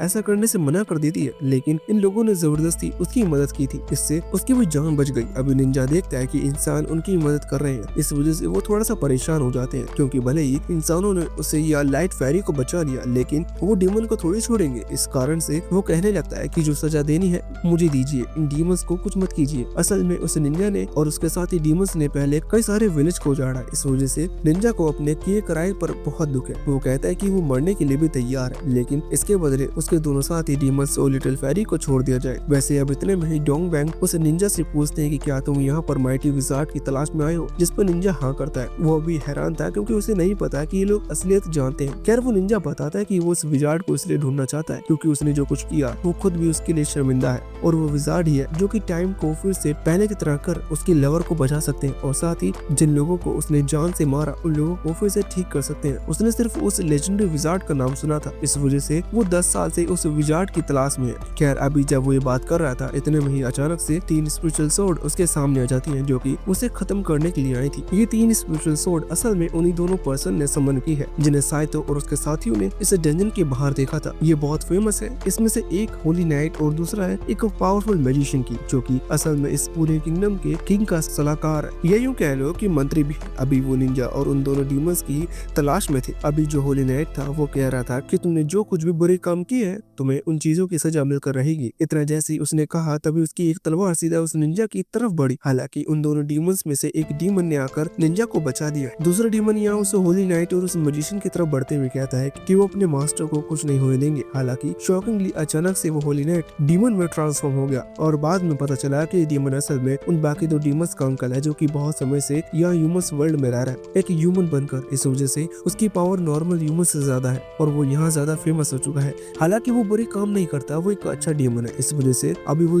2 डीमंस को डांट रहा था क्योंकि इन दोनों ने उस निंजा के साथ मिलकर बहुत बुरे काम किए हैं, जिसके लिए इन्हें माफ नहीं किया जा सकता। हालांकि वो डीमन और निंजा समझाते हैं कि वो सब कुछ ठीक करने के लिए यहाँ आए हैं। वो एक पावरफुल मैजिशियन की तलाश में थे जो कि टाइम को रिवर्स कर सकता है, और उन्हें शायद वो मैजिशियन मिल चुका है। हालांकि मोरलेग बताते कि ऐसा पॉसिबल नहीं है क्योंकि वो सिर्फ टाइम को रोक सकते हैं, उसे रिवर्स नहीं कर सकते। जो आदमी टाइम को रिवर्स कर सकता है उस आदमी के बारे में उन्हें अभी कुछ भी नहीं पता। वो सिर्फ उस आदमी को जानते हैं, लेकिन ये नहीं जानते कि वो किस रियल में है। असल में कई तरह के रियल एग्जिस्ट करते हैं जहाँ डीमन रहते हैं, उनकी ये वर्ल्ड जहाँ वो लोग रहते हैं। इसी तरह के एक स्पिरिचुअल रियल है, और इन नई रियल में जो कि साइतो की दुनिया है, अब वो आदमी किसी दूसरी वर्ल्ड से समन या किसी पर्सन को यहाँ बुला सकता है। वो खुद भी दूसरे वर्ल्ड में जा सकता है, इसलिए ये कह पाना मुश्किल है कि अभी वो पर्सन किस जगह पर होगा। हालांकि तभी वो मंत्री कहने लगता है कि इन लोगों ने बहुत बुरी काम किए, इसलिए आगे कुछ भी हो लेकिन इन्हें माफ नहीं किया जा सकता। हालांकि वहाँ जितने भी लोग खड़े थे उन लोगों ने उस निंजा और उन डीमंस को माफ कर दिया क्योंकि वो आगे कुछ बुरा नहीं करेंगे, और जो पहले किया उसके लिए उन्हें थोड़ी बहुत अगर सजा मिलती है तो प्रॉब्लम की बात नहीं है। हालांकि वो सजा मौत की सजा होनी चाहिए। वैसे वो निंजा अभी अपने दोनों डीमन कंपेनियंस की भी सजा खुद लेने को तैयार था। यही देखते हुए मंत्री कहता है कि ठीक है, इस बारे में वो किंग से बात करेगा और किंग खुद डिसाइड करेंगे कि क्या करना है। अभी उस मंत्री और उस होली नाइट को उस निंजा की बैक स्टोरी के बारे में भी पता है कि वो एक लड़की को बचाने के लिए ये सब कर रहा है, जिस पर से एक खास तरह के कर्स का इस्तेमाल किया गया था। असल में वो लड़की तो विच हुआ करती थी और उसका नाम रेबिलिया है। तो अभी वो मंत्री बताता है कि उनके जो किंग है वो टाइम रिवर्स तो नहीं कर सकते, लेकिन वो उस लड़की के ऊपर का कर्स जरूर हटा सकते हैं, जिससे उसकी याददाश्त चली जाएगी, लेकिन वो फिर से पहले की तरह ठीक हो जाएगी। ये सुनकर निंजा खुश हो गया। अगले सीन में उन दोनों डीमंस को डीमन रियल में बेच कर निंजा वापस उस जगह पर जा चुका है जहाँ रेबिलिया रहती है। अभी वो किंग के साथ यहाँ आया है। किंग कहते हैं कि वो रेबिलिया को ठीक कर देंगे, लेकिन निंजा ने जो किया उस चीज की सजा उसे जरूर मिलेगी। अभी निंजा को अपनी गलती का एहसास होता है। वो सोचता है कि उसने रेबिलिया को बचाने के लिए कई लोगों की जान ली क्योंकि वो रेबिलिया से प्यार करता था, लेकिन जिन लोगों की उसने जान ली वो भी तो किसी से प्यार करते थे। इसी रिग्रेट के साथ निंजा मरने के लिए तैयार था। हालांकि किंग इतने बुरे नहीं है, वो उसे सजा जरूर देंगे, लेकिन मरने की नहीं। उन्होंने उस निंजा का एक हाथ और एक पैर काट दिया था। ये वैसे तो बहुत दर्दनाक चीज है, लेकिन अपने प्यार को बचाने के लिए उस निंजा ने हंसी खुशी बलिदान दे दिया। वैसे वो निंजा उस गुफा से निकल चुका था जहाँ रेबिलिया रहती है, और रेबिलिया भी अभी नॉर्मल हो चुकी थी। जब रेबिलिया अपनी गुफा से बाहर निकल कर आती है तो उससे सामने निंजा दिखता है जिसने एक हाथ और एक पैर खो दिया है। रेबिलिया की याददाश्त अभी उसके पास नहीं है, इसलिए वो उस निंजा को नहीं पहचानती, लेकिन उसे अंदर ही अंदर अजीब सी फीलिंग हो रही थी, पर वो नहीं जानती कि ये फीलिंग क्या है। वहाँ निंजा को सब कुछ याद है, लेकिन फिर भी वो पलट कर वहाँ से जाने लगता है। वो नहीं चाहता कि रेबिलिया उसे पसंद करे क्योंकि अब ना ही उसके पास एक पैर है और ना ही एक हाथ, वो सिर्फ बोझ बनेगा। हालांकि ये जानने के बाद वो डार्क फेरी तुरंत निंजा के कपड़े से निकल कर आई और चिल्लाने लगी। वो कह रही थी कि आखिर तुम उसे एक सच क्यों नहीं बताते कि तुमने उसके लिए क्या क्या किया है। हालांकि निंजा इस पर कहता है कि मेरा प्यार सच्चा है, मैं उसे प्यार करता हूँ, इसलिए मैं नहीं चाहता कि वो मुझे प्यार करे। ये उसकी मर्जी होगी, अगर वो चाहती है तो वो खुद मुझे याद रख सकती है। हालांकि निंजा की बात कोई सेंस नहीं बना रही थी, इसलिए डार्क फेरी समझ गई कि निंजा को बस डर लग रहा है क्योंकि वो जानता है कि उसे जैसे लड़के को कौन ही एक्सेप्ट करेगा। इस वजह से वो गुस्सा करते हुए चिल्लाती है और कहती है कि तुम्हारी वजह से मैंने अपने विंग्स तक दांव पर लगा दिए। इस चीज में मेरी जान तक जा सकती थी और मैंने सिर्फ ऐसा इसलिए किया जिससे कि रिबेलिया और तुम साथ जाओ। हालांकि निंजा भी मानने वाला नहीं था, पर एक पल के लिए वो पीछे जरूर पलट कर देखता है क्योंकि वो चाहता था कि रिबेलिया उसे रोक ले। पर उसी दौरान वो नोटिस करता है कि दो लोग अभी रिबेलिया के पास आ रहे थे जो थोड़े गुंडे बदमाश लग रहे हैं। वो रिबेलिया को परेशान कर रहे थे। हालांकि निंजा जानता है कि रिबेलिया एक विच है, मतलब वो इस तरह के लोगों को इजिली हैंडल कर सकती है। पर तभी डार्क फेरी बताते हैं कि रिबेलिया बहुत टाइम से डीप स्लीप में थी, इस वजह से उसे रिबेलिया की बॉडी से बिल्कुल भी एनर्जी पावर महसूस नहीं हो रही। वो अभी एक नॉर्मल ह्यूमन की तरह है, मतलब वो इन दोनों को नहीं हरा पाएगी। ये जानने के बाद निंजा पूरी तरह से आगे बढ़ा और अपनी वही लकड़ी की स्टिक से उन दोनों गुंडे को डरा कर वहाँ से भगा दिया। खैर वो दोनों गुंडे जब पत्थर के पीछे जाकर छिपे तब हमें पता चला कि ये वही डीमंस थे जो कि उस निंजा के साथ घुमा करते थे। वो सिर्फ मदद करने के लिए यहाँ आए थे और उन्होंने मदद की भी, क्योंकि अब जब उस निंजा ने रिबेलिया की जान बचाई तो रिबेलिया को भी लगा कि एक अच्छा लड़का है, इसी वजह से उसने उसे अंदर आने दिया। और वैसे भी वो अकेली रहती है, इसलिए निंजा जैसा लड़का अगर उसकी मदद के लिए उसके साथ रहेगा तो उसे प्रॉब्लम नहीं है। अब इनकी आगे क्या स्टोरी चली ये तो हमें नहीं पता, पर देख कर ये लग रहा था कि ये फिर से खुशी रहेंगे। अभी के लिए सीन चेंज होकर वापस साइतो और उसके ग्रुप पर आ गया जिन्होंने अपने बाकी दोस्तों को अलविदा कहा क्योंकि अब अलग अलग जर्नी पर निकल रहे हैं और फिर ये लोग भी वापस लौट आए। वैसे अभी अगले सीन में हम देखते हैं कि साइतो और उसका पूरा ग्रुप एक रेस्टोरेंट में बैठकर खाना खा रहे थे, जहाँ पर मोरलैक साइतो से माफी मांगते हुए कहता है कि मुझे माफ करना, मुझे तो नहीं पता कि मैं तुम्हें इस वर्ल्ड में कैसे लाया, लेकिन सच में मैंने एक बहुत बड़ी गलती की क्योंकि मैं तुम्हारी बिना परमिशन से यहाँ पर लेकर आया। हालांकि साइतो को इस चीज पर कोई प्रॉब्लम नहीं थी। खैर मोरलैक एक और बात रिपीट करते हैं, वो कहते हैं कि अगर मुझे याद आ जाए कि मैं किस तरह के स्पेल से तुम्हें यहाँ बुलाया तो शायद मैं सेम वैसे ही स्पेल से तुम्हें फिर से भेज सकता हूँ। ये चीज सुनकर रेल बहुत ही ज्यादा दुखी हो गई थी। वो दुख के कारण वहाँ से भाग जाती है। हालांकि साइतो को वापस नहीं लौटना, लेकिन ना जाने रेल को ऐसा लगता है कि शायद साइतो वापस लौट जाएगा। अभी उसे भागता हुआ देख साइतो भी उसके पीछे भागता है। अभी रात का समय था और ये दोनों जंगल की तरफ भाग रहे थे, इस वजह से मोरलैक और लोफेल को भी उसका पीछा करना पड़ता है क्योंकि वो प्रॉब्लम में फंस सकते हैं। इधर रेल फाइनली कुछ दूर भागते हुए रुक गई थी। साइतो वहाँ पहुँचता है तो देखता है कि रेल की आंखों में आंसू है। साइतो पूछता है कि उसे क्या हुआ तो रेल कहती है कि क्या साइतो वापस लौटना चाहता है। इस पर साइतो कहता है कि नहीं, बिल्कुल नहीं, वो वापस नहीं जाना चाहता। साइतो बताता है कि पिछली लाइफ में उसके पास ऐसा कुछ भी नहीं था जिसे वो अपना कह सके, लेकिन वापस लौटने का कोई सवाल नहीं बनता। ये सुनकर रेल खुश हो जाती है, लेकिन इतने में ही एक मॉन्स्टर निकलकर उस पर हमला करता है। साइतो ये चीज देखकर बहुत ही ज्यादा डर गया था क्योंकि वो मॉन्स्टर खतरनाक है, लेकिन रेल ने उसे 2 पार्ट में डिवाइड कर दिया था। अभी रेल कुछ ज्यादा ही खुश थी, इसलिए वो अपनी पावर ही कंट्रोल नहीं कर पाई। खैर सब कुछ ठीक हो चुका था, तभी वहाँ मोरलैक और लोफेल की एंट्री होती है। अभी रेल मोरलैक से पूछती है क्या सच में आप साइतो को वापस भेज सकते हो, जिस पर मोरलैक कहते हैं कि अगर मैं अपने स्पेल को ज्यादा यूज कर लूँ तो बिल्कुल भेज सकता हूँ, लेकिन साइतो उसी टाइमलाइन में पहुंचेगा जहाँ से वो गायब हुआ था। इसका मतलब उसकी लाइफ वैसे भी नहीं बचेगी। साइतो भी ये चीज बताता है कि वो एक ट्रक के सामने था, अगर वापस से वो लौट गया तो वो फिर से उस ट्रक के सामने टकरा कर मारा जाएगा, इसलिए वापस न लौटने का अब एक और रीजन सामने आ चुका था। अभी ओवरऑल देखा जाए तो उनकी लाइफ में प्रॉब्लम खत्म हो चुकी थी, मतलब ये फिर से डेंजर में जाकर नॉर्मल काम धंधा चालू कर सकते हैं। लेकिन ऐसा नहीं होने वाला क्योंकि कुछ ही दिनों बाद अचानक से एक मैनेजर आकर साइतो, रेल और लोफेल को न्यूज देगा कि मोरल मारे गए। ये चीज उनके लिए बहुत ही ज्यादा शॉकिंग थी क्योंकि अचानक से हुआ है। जब वो उस जगह पर पहुंचते हैं तो मैसेंजर ने बताया कि उनकी बॉडी को दफना दिया गया है क्योंकि उनकी बॉडी में पॉइजन था, जिस वजह से उनकी जान चली गई। हालांकि ये वर्ल्ड नॉर्मल वर्ल्ड नहीं है, मतलब अगर किसी की बॉडी है तो उसे फिर से जिंदा भी किया जा सकता है। हालांकि मैसेंजर बताता है कि ये बहुत ही महंगा होता है। खैर फिर भी उन्होंने बॉडी को अच्छे से संभाल रखा है, लेकिन एक अजीब सा मॉन्स्टर या फिर डॉग आकर उनके किसी पार्ट को ले गया और फिर इन लोगों ने सोचा कि इनके पास इतने पैसे नहीं है कि खास पोषण वगैरह खरीद कर मोरलैक को फिर से जिंदा कर सके। इसी वजह से इन्होंने दफनाना ही सही समझा। अभी साइतो और उसके दोस्त इस चीज से बहुत दुखी थे और सोच रहे थे कि अगर उन्हें इस चीज के बारे में पहले पता होता तो शायद वो कुछ कर लेते। पैसे उनके पास भी नहीं है, लेकिन यही सोचकर खुद को दिलासा देने में क्या चाहता है। हालांकि ये लोग अब कब्र पर पहुंचे जहां मोरलैक को दफनाया गया है। अभी वो लोग बात ही कर रहे थे कि वो क्या करे। इतने में साइतो कहता है कि ये दुनिया अलग है, उनकी दुनिया में एक बार कोई मर जाए तो वो फिर से जिंदा नहीं हो सकता, लेकिन इस वर्ल्ड में ऐसा नहीं है, इसलिए अगर हम हार मान लेते हैं तो ये हमारी गलती होगी, हमें मोरलैक को फिर से जिंदा करना होगा। ये सुनकर रेल और लोफेल यही बात कहते हैं कि उन्हें जिंदा करने के लिए जो स्पेल यूज किए जाते हैं वो बहुत ही पावरफुल मैजिक यूज कर सकता है। और दूसरी चीज ये भी कि अगर किसी खास पोशन का इस्तेमाल करेंगे तो उसके लिए उन्हें बहुत ज्यादा पैसे की जरूरत पड़ेगी। हालांकि साइतो कहता है कि अगर हम उनकी बॉडी को सेफ रखें और थोड़ी मेहनत करें तो शायद ये चीज पॉसिबल हो सकती है। अभी ये चीज सोचकर वो कुछ चीजें लेने के लिए निकल पड़ते हैं। लोफेल एक खास तरह का पोशन लेने गई थी जो कि मोरलैक की बॉडी को ठीक रखेंगे, लेकिन इसके लिए उसे मेहनत करनी होगी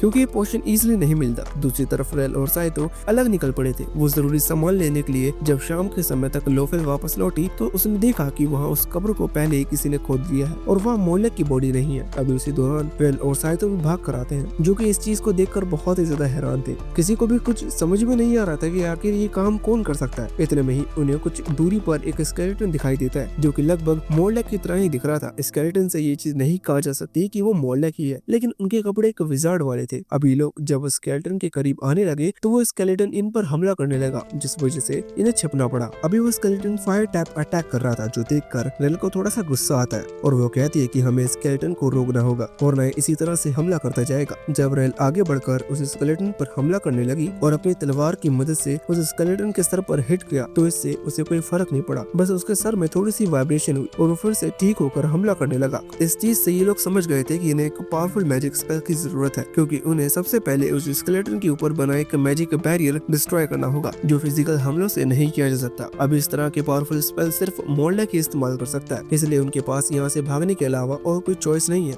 हालांकि वो स्केलेटन इन्हें भागने भी नहीं देने वाला था, पर इतने में ही किसी ने हमला करते हुए उस स्केलेटन का सर उड़ा दिया, जिसकी वजह से वो वहीं मारा गया। अब ये जिसने किया था वो वहाँ पर आता है। ये भी एक स्केलेटन ही था, लेकिन इसके भी कपड़े से मोलेक की तरह लग रहे थे। ये खासकर इसके पास वो टोपी थी जो कि मोलेक पहना करते थे। ये देखकर सभी समझ गए थे कि ये मोलेक ही है। हालांकि वो भी स्केलेटन फॉर्म में है, इसलिए लोग हैरान है क्योंकि इतनी जल्दी एक बॉडी स्केलेटन में कैसे बदल गई। खैर, इनकी हैरानी तब और ज्यादा बढ़ जाती है जब मोलेक इनके करीब आते हैं और उनकी बॉडी अचानक से नॉर्मल होने लगती है, मतलब उनकी बॉडी में फिर से स्किन आ चुकी थी। ये चीज देखकर ये लोग हैरान थे, पर मोलेक बताते कि उन्होंने मरने से पहले ही एक खास तरह के स्पेल का साइन किया था, जिसके कारण अगर उनकी कभी डेथ हो जाती है तो उनकी बॉडी फिर से ठीक हो जाएगी, और वो भी सिर्फ एक दिन के अंदर। अभी ये चीज सच में कमाल की थी। अभी लोग यहाँ से वापस लौटे। मोलेक ने बताया कि ये स्पेल सिर्फ एक ही बार काम करता है। हालांकि जब वो ऐसा बता रहे थे तब इनकी बॉडी में कुछ ग्लिचेस हुए। ग्लिच का मतलब उनकी बॉडी फिर से स्केलेटन बनी और बाद में फिर से नॉर्मल हो गई। अभी ये चीज क्लियर थी कि ऐसा क्यों हो रहा है। असल में मोलेक की बॉडी का एक पार्ट गायब है, जो कि अगर साथ में नहीं आया तो मोलेक की बॉडी में इस तरह के ग्लिचेस होते रहेंगे। अभी सभी लोग सोच रहे थे कि वो क्या करे। इतने में ही वहाँ डॉन बैंक की एंट्री होती है, जो कि बताते हैं कि किताब में लिखा हुआ है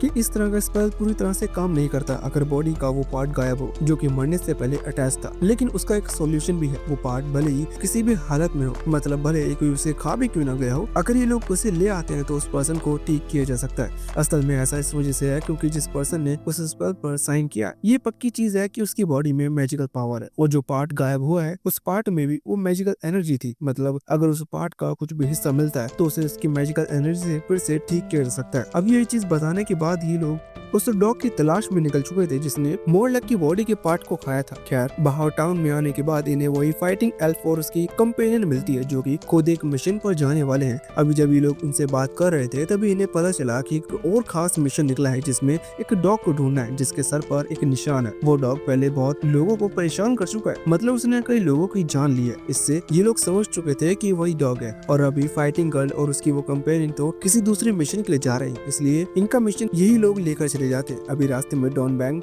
लोफेल और रेल आगे जा रहे थे, जबकि साइतो और मोलेक अलग डायरेक्शन में थोड़ा स्लो बढ़ रहे थे। अचानक मोलेक रुकते हैं और साइतो को रेल की पूरी स्टोरी बताते हैं। अब साइतो को तो ये पता है कि रेल हमेशा से मोलेक के साथ रही है, इसका मतलब वो ऑर्फन है। लेकिन मोलेक कहते हैं कि ऐसा नहीं है। रेल के पेरेंट्स हुआ करते थे जिन्हें एक डॉग ने खा लिया, वो एक वुल्फ था, और बाद में एक दूसरे व्हाइट वुल्फ ने रेल को पाला। और जब रेल थोड़ी बड़ी हुई तब उसकी मुलाकात मोलेक से हुई और फिर वो मोलेक के साथ ही रहने लगी, और वो उनकी बेटी की तरह है, इसलिए वो चाहते कि साइतो हमेशा उसका ख्याल रखे। वो कह रहे थे कि रेल भी तुम्हें लाइक करती है। साइतो इस चीज पर प्रॉमिस करता है और कहता है कि वो उसका हमेशा ख्याल रखेगा। ये सुनने के बाद मोलेक साइतो को हक करते हैं और इतना कहती अचानक से वहाँ उस डॉग की एंट्री होती है। अभी उस डॉग के अंदर से बहुत ही ज्यादा पावरफुल मैनेजर का एनर्जी निकल रही थी। इसका मतलब वो सच में ताकतवर है। वो यहाँ फिर से मोलेक पर हमला करते हुए उनकी बॉडी पार्ट को बाइट करता है। अभी मोलेक जमीन पर गिर चुके थे और उनकी सांसें रुक चुकी थी, इसका मतलब वो मारे गए। इतने में ही वो डॉग साइतो पर भी हमला करने लग जाता है। कुछ देर में रेल, डॉन्ग बैंक और लोफेल वहाँ पहुँचते हैं तो वो देखते हैं कि साइतो और मोलेक जमीन पर पड़े हुए हैं। मोलेक की सांसें रुक चुकी हैं, लेकिन साइतो की सांसें चल रही है, इसलिए लोफेल अपनी मैजिकल पावर से उसे हील करने की कोशिश करती है। वो डॉग रेल पर भी हमला कर रहा था, लेकिन वो ज्यादा ताकतवर है। हालांकि रेल को भी प्रॉब्लम होती है क्योंकि वो डॉग मैजिक पावर यूज करना जानता है, लेकिन फिर भी रेल किसी तरह से उसे इंजर्ड कर जमीन पर गिरा देती है। अभी अगर मोलेक की एनर्जी वो वापस लेना है और मोलेक को जिंदा रखना है तो रेल को इस डॉग को खत्म करना होगा। लेकिन इतने में ही वहाँ एक व्हाइट डॉग की एंट्री होती है जो कि उस दूसरे डॉग का छोटा सा बेबी है।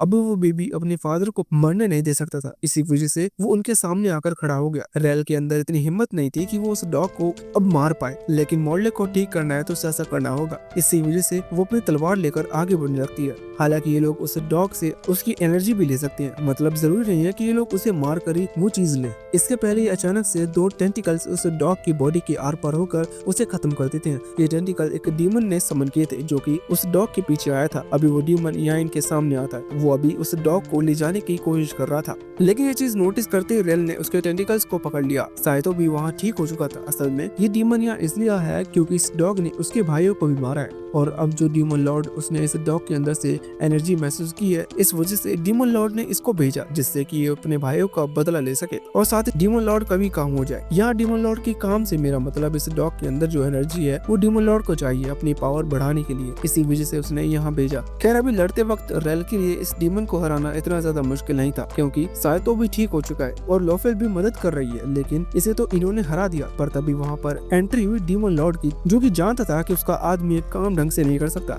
इसलिए बैकअप के लिए वो खुद आने वाला था। डीमन लॉर्ड को हराना मुश्किल है, इसी वजह से रेल साइतो को वहाँ से जाने का कहती है। अभी लोफेल यहाँ बहुत ही इंजर्ड हो चुकी थी क्योंकि डीमन लॉर्ड ने सबसे पहले उसी पर हमला किया क्योंकि वही मैजिक पावर यूज कर सकती है। इसी वजह से इस कारण से रेल साइतो से कहते हैं कि वो लोफेल को अपने साथ लेकर जाए। अभी साइतो लोफेल को उठा लेता है, लेकिन जब वो वहाँ छोटे से डॉग के पास पहुँचता है उसे भी साथ चलने का कहने के लिए, तो वो डॉग मना कर देता है, मतलब कि नहीं जाता क्योंकि उसके फादर की डेड बॉडी वहीं पड़ी हुई थी जिन्हें छोड़कर वो नहीं जाएगा। वैसे भी साइतो चाहता तो लोफेल के साथ यहाँ से निकल सकता था, लेकिन तभी साइतो को याद आता है कि उसने मोरलेक को प्रॉमिस किया था कि वो रेल को अकेले नहीं छोड़ेगा। खैर ये सिचुएशन तो सच में जानलेवा है, इसका मतलब उसे यहाँ से बिल्कुल नहीं जाना चाहिए। खैर वहाँ दूसरी तरफ वो डीमन लॉर्ड अभी जब रेल पर हमला कर रहा था तो साइतो ने वहाँ आकर उसके टेंटिकल्स पकड़ लिए। इसके कुछ देर के लिए वो डीमन लॉर्ड रुक चुका था, जिससे रेल को समय मिला उस पर हमला करके उसे दो पार्ट में डिवाइड करने का। हालांकि जब रेल उसे खत्म कर रही थी उसी समय उस डीमन लॉर्ड ने अपना आइस कर्स रिलीज कर दिया। अभी आइस कर्स रेल को लग जाता है, लेकिन इतने में ही साइतो सामने आ गया और साइतो की बॉडी फ्रीज होने लगी। रेल अपनी आंखों के सामने साइतो की बॉडी को फ्रीज होता हुआ देख रही थी। वहाँ दूसरी तरफ वो डीमन हाफ तो हो चुका था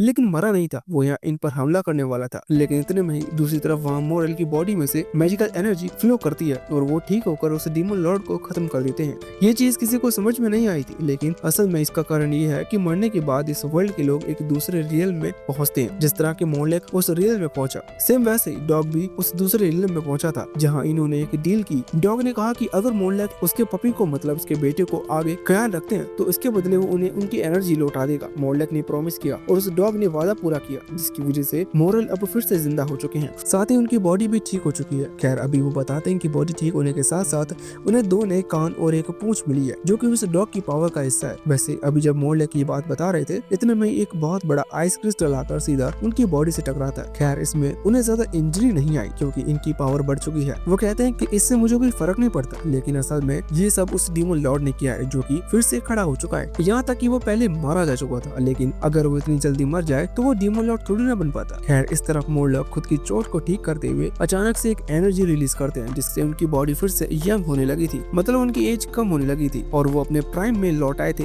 अभी प्राइम से मेरा मतलब है कि वो यंग हो चुके हैं। इसका मतलब ये भी है कि वो अपनी पूरी पावर इस्तेमाल कर सकते हैं। वो अपनी यहाँ सबसे खतरनाक टेक्निक का इस्तेमाल करते हुए हमला करते हैं जिससे वो 5 वर्क फॉर्मेशन कहते हैं। खैर अचानक उनकी एनर्जी रुक गई क्योंकि वो भूल गए थे कि वो क्या कर रहे हैं और अचानक वो पीछे देखने लगे। इससे उस डीमन को मौका मिल चुका था हमला करने का। हालांकि उसी दौरान साइतो रेल की तलवार लेकर भागा और सीधा उस डीमन का हाथ काट दिया और बाद में मोरलेक से कहा कि वो फायर स्पेल का इस्तेमाल कर इसे खत्म करे। मोरलेक ने तुरंत ही ऐसा किया और उस डीमन का सर उड़ा दिया। अभी सारी प्रॉब्लम सॉल्व हो गई थी। इसी वजह से रेल अपने आर्मर उतारते हुए साइतो की तरफ भागती है क्योंकि उसे लगा उसने साइतो को खो दिया, लेकिन ऐसा नहीं है, साइतो अभी जिंदा है। इसी वजह से वो बहुत खुश है। खैर तभी उस डीमन का सर अचानक से रेल और साइतो की तरफ बढ़ा हमला करने के लिए, लेकिन इतने में ही उस व्हाइट पपी ने आकर उस डीमन को मार दिया और रेल की जान बचाई। हालांकि वो रेल से गुस्सा नहीं है, लेकिन वो साइतो और मोरलेक पर जरूर भौंक रहा है। हालांकि मोरलेक आगे आते हुए उसे उठाता है और अचानक से वो पपी शांत हो जाता है क्योंकि मोरलेक की बॉडी उसे उसके फादर की एनर्जी महसूस हो रही थी। हालांकि मोरलेक उस पपी का दुख महसूस कर पा रहे थे, इसी वजह से वो उस डॉग के पास आए और अपना कुछ लाइफ फोर्स इस्तेमाल करते हुए उस डॉग को ठीक किया। अभी वो डॉग जिंदा हो चुका था, लेकिन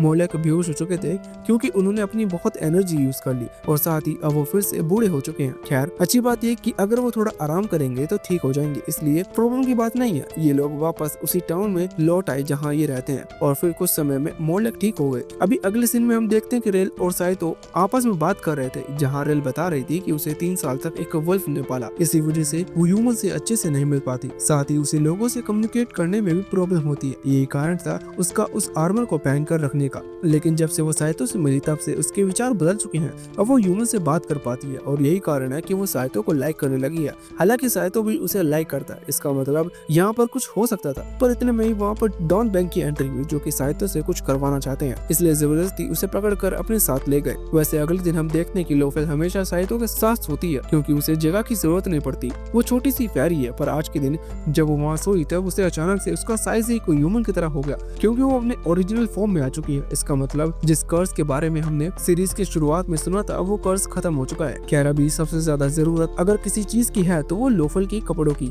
क्योंकि वो बड़ी हो चुकी थी, इसलिए वो छोटे कपड़े उसे बनेंगे नहीं। साइतो उसे गिफ्ट देता है, लेकिन लोफेल के पास पैसे नहीं थे। हालांकि साइतो कहता है कि नहीं, ये एक फ्रेंड की तरफ से गिफ्ट। खैर बाद में लोफेल उसे एक्सेप्ट कर लेती है। वैसे जब ये टाउन में घूम रहे थे तभी लोफेल भागते हुए एक आदमी से टकरा जाती है, जो सच में खतरनाक दिख रहा था। अभी वो लोफेल पर चिल्लाती है, लेकिन इतने में ही साइतो सामने आ जाता है। उसने साइतो को पहचान लिया था। साइतो फेमस है क्योंकि साइतो ने एक सीक्रेट डंजन तोड़ा था, पर वो आदमी साइतो को यूजलेस समझता है क्योंकि साइतो ने सिर्फ एक डंजन ही ढूंढा है। साइतो की टीममेट स्ट्रॉन्ग है, इसी वजह से वो थोड़ा फेमस है। वो आदमी साइतो से कहता है कि तुम्हें ऐसा दिखाने की जरूरत नहीं कि तुम सच में स्ट्रॉन्ग हो। इतना कहकर वो साइतो को पंच करने वाला था, लेकिन साइतो ने उसके हाथों को पकड़कर मोड़ दिया और उसे जमीन पर पटक दिया। अभी साइतो ने अपनी अच्छी इमेज बना ली थी, मतलब साइतो अब स्ट्रॉन्ग हो चुका है। खैर इस वर्ल्ड में रहना है तो जिंदगी भर डंजन नहीं गुम हो जा सकते, इन्हें एक जरिया चाहिए जिससे ये पैसा कमा सके। इसी वजह से साइतो एक बिजनेस आइडिया निकालता है और एक बिजनेस शुरू करता है। यहाँ के लोग साइतो को लाइक करने लगे थे क्योंकि साइतो पहले ही थोड़ा फेमस हो चुका है। इसी वजह से साइतो का बिजनेस अच्छा चलेगा और इस कहानी की हैप्पी एंडिंग हुई। मैं इस कहानी को बहुत ही ज्यादा अच्छा तो नहीं कहूंगा, लेकिन फिर भी ठीक एनिमे था। खैर अगर ये एनिमे उस निंजा पर बना होता जिसे हमने कहानी के बीच में देखा था तो मुझे स्टोरी ज्यादा पसंद आती।